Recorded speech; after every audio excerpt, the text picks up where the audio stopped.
Imagine this, a young woman, Aisha, living in Mumbai, who's hospitalized for 6 days for food poisoning. She is relieved because years ago she had smartly invested in a health insurance of rupees 10 lakhs. But to her shock, insurer pays only for 2 days, leaving her to pay 42,300 on the hospital bill from her own pocket, despite having a 10 lakh health insurance. The reason?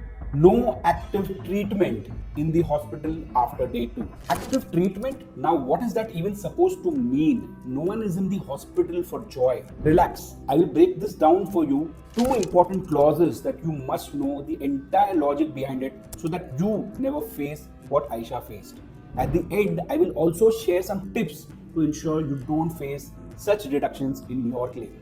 So this clause is hidden in plain sight. It is written in every health insurance contract that insurers will pay only for necessary and active treatment in the hospital. Let's understand each of these terms one by one. Number 1, necessary treatment. It means that the treatment can be carried out only in the hospital and cannot be carried out at home.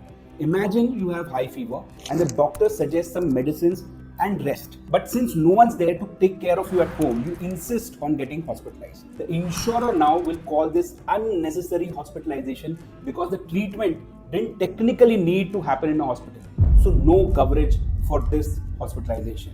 This will be considered as an unnecessary hospitalization and won't be covered under health insurance. Number 2, active treatment. Health insurance covers you only for any kind of positive cure happening in the hospital. It does not cover you for tests or monitoring purposes. You need to be in the hospital for positive improvement in your health. Here's another example. Say Ashok was playing badminton and gets severe pain in his chest during a match.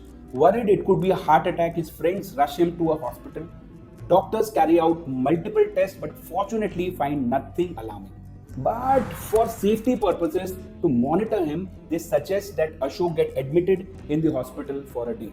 Now Ashok gets discharged the next day morning, all hale and hearty. This hospitalization, which was only for monitoring purposes and not for cure, will not be considered as active treatment and hence won't be payable in health insurance.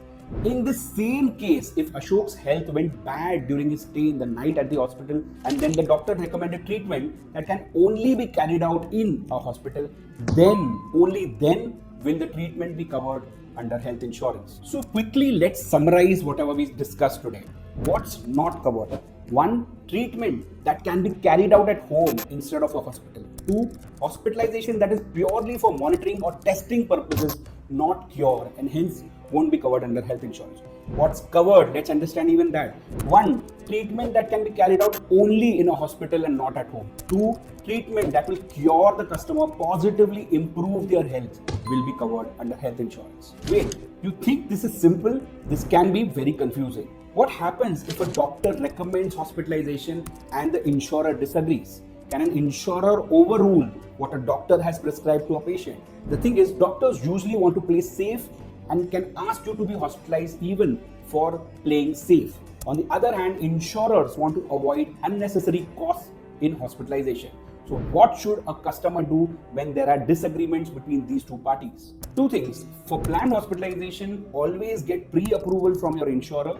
Get some time to get clarity from both hospital and insurer before the admission happens.